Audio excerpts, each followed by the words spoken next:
वो अगर मिल जाएंगे तुम्हारी फरियाद भी पहुंचा देंगे, तुम्हारी जीवात्मा को जगाकर परमात्मा से मिला देंगे। बाकी ये काम कोई ज्ञानी ध्यानी विज्ञानी की बस का नहीं है। जब ऋषि मुनि योगी योगेश्वर जो दिन रात तपस्या करते रहे, शरीर को सुखा दिया, हड्डियों को गला दिया और भोगों से बहुत दूर, लेकिन जो काम होना चाहिए वो नहीं हुआ। यानी जीवात्मा नहीं जगी, परमात्मा से नहीं मिली, बेचारे खाली मर के चले गए। आज उस भूमि का लाभ मिलने के लिए आपको इस भूमि पर लाया गया। जमीन तो बहुत है, कहीं आपको ले जाया गया होता बड़े बड़े तीर्थ धार्मिक स्थल, लेकिन मैंने इस जंगल की जमीन का चुनाव किया और आपको सदगुरु की दया से आपको यहाँ पर ले आया हूं। यहाँ से आपका काम हो जाएगा। आप सब लोग जल्दी से ऐसा काम कर दो कि अपना भी काम बना लो और तुम्हारे द्वारा जो व्यवस्था बन जाएगी, जिसमें आगे आने वाले भविष्य में लाखों लोग लाभ उठाएंगे, ये आपका परमार्थी लाभ हो जाएगा। जैसे आप प्रेमी मिट्टी डाल रहे हैं, इनसे पूछो भाई कोई तनख्वाह मिलेगी आपको? कहते नहीं। कोई सामान मिलेगा? कहते नहीं। तो भाई किस लिए करते हो? कहते हम तो आदेश का पालन करते, हमको आप लाभ से कोई मतलब नहीं, स्वार्थ लोभ लालच से कोई मतलब नहीं, हम तो आदेश हुकुम का पालन करते हैं। यही है कि आदेश का पालन हो जाए और गुरु खुश हो जाए तो हमारा काम हो जाए। बात तो असली है, इसलिए एक एक वचन को आपको सावधानी के साथ सुनना चाहिए। अन्य युगों में जीवों को सही सच्चे रास्ते पर शुभ कर्म कराने के लिए पूजा पाठ, तीर्थ व्रत, दान हवन, जप, यज्ञ, गंगा स्नान, ये सब सिखाया कराया गया। किस लिए? कि जब शरीर इंद्रियों से करोगे तो शरीर इंद्रियों को लाभ मिलेगा और जीवात्मा से करोगे तो जीवात्मा को लाभ। बिल्कुल सीधा रास्ता। जो शरीर इंद्रियों से आपने पूजा पाठ, तीर्थ में दान हवन, जप, यज्ञ, गंगा स्नान किया, उससे क्या लाभ मिलेगा? मान मिलेगा, सम्मान मिलेगा, सामान मिलेगा। अगर आत्मा से भजन करोगे तो भगवान मिलेगा। ये भगवान मिलने वाली पूजा, ये सामान मिलने वाली पूजा, चाहे दोनों कर लो चाहे एक, वो तो तुम्हारे करने पर निर्भर। लेकिन महापुरुषों ने किसी रास्ते को छिपाया नहीं, खोल के रखा, ताकि जीव ये न कहे भाई जो असली रास्ता उसको क्यों छिपाया गया। असली रास्ता परमात्मा का, उसको क्यों नहीं बताया गया। तो संतों ने पहले ही कहा, गूढ़ो तत्व न संत उतराऊ। जीवात्मा परमात्मा के गुण रात को संत महात्मा कभी छिपाते नहीं। आज गली गली ये नामदान, ये नाम की आवाज उसका प्रमाण है कि किसी को छिपाया नहीं किया, सबको बता दिया, सबको रास्ते की जानकारी दे दी गई।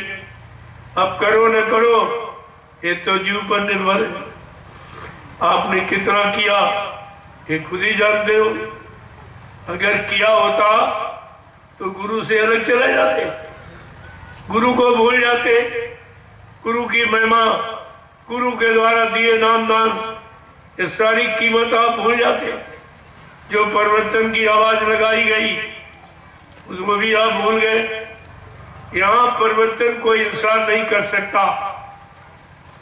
बाबा जी ने बलपूर्वक कहा था, मैं परिवर्तन करने आया हूं, परिवर्तन करके ही जाऊंगा। कोई भाई का हमें इस परिवर्तन से न रोक सकता है, न मेरा काम कोई कर सकता है। आपने ये आवाज नहीं सुनी थी? कितनी बुलंद आवाज, कितनी बलपूर्वक चैलेंज करते हुए कहा कि मैं परिवर्तन करने आया हूं, परिवर्तन करके ही जाऊंगा। फिर कहा कि मैं कलयुग का इतिहास बनाने आया हूं, ऐसा इतिहास बनाऊंगा जो भूते न भविष्यते। सतयुग त्रेता द्वापर के लोग अपने अपने युग का इतिहास पढ़ना भूल जाएंगे।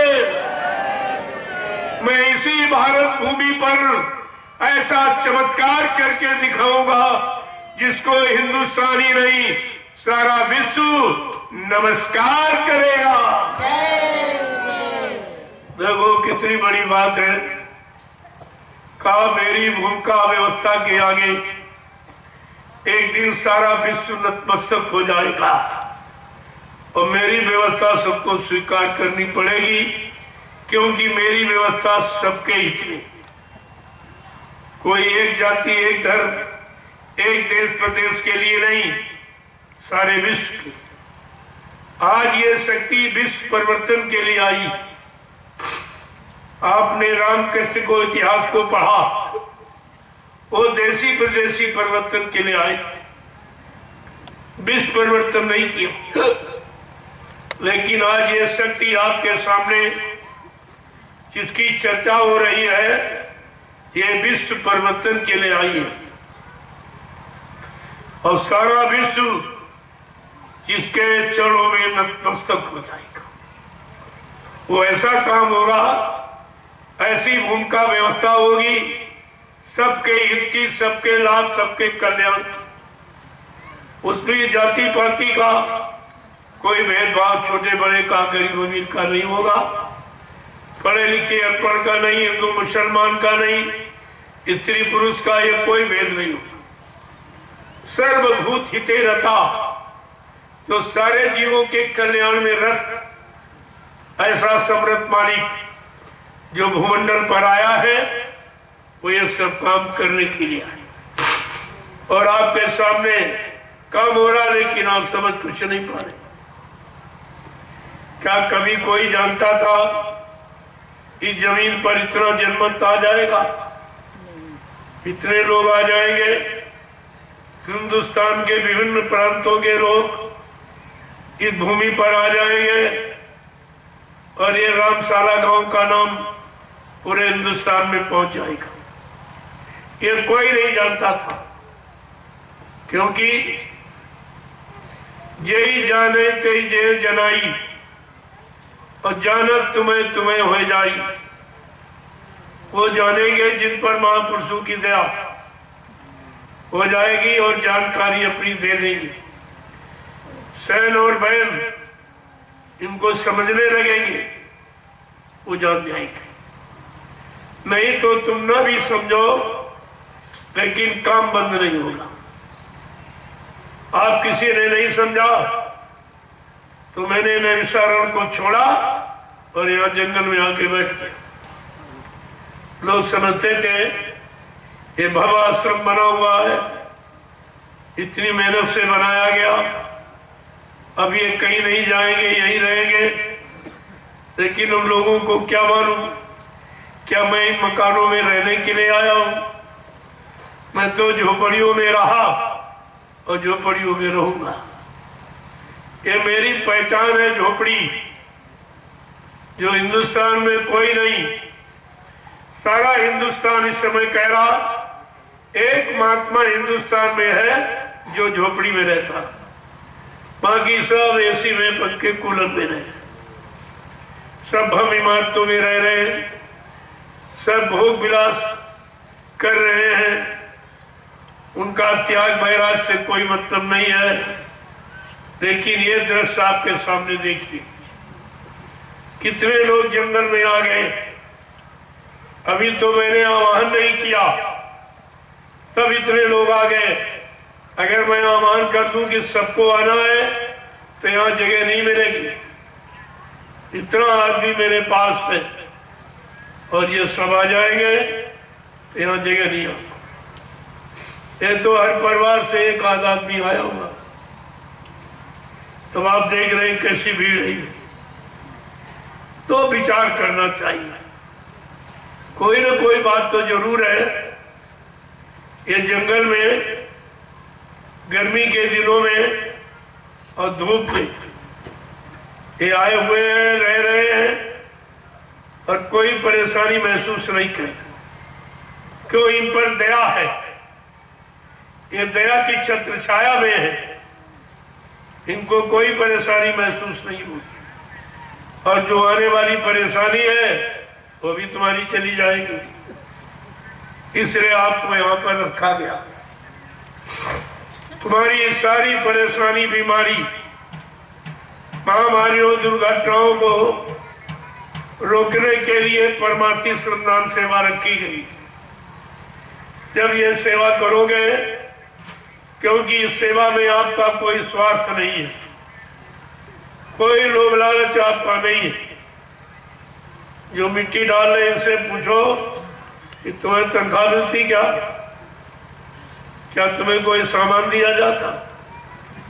कहेंगे नहीं, मैं इस भावना से नहीं आया हूं, मैं आदेश पालन और परमार्थी भावना से आया हूं। धीरे धीरे सब प्रेमी इस बात को जान गए कि परमार्थ क्या है, स्वार्थ क्या है।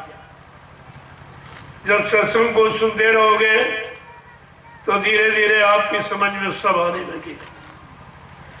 जय गुरुदेव।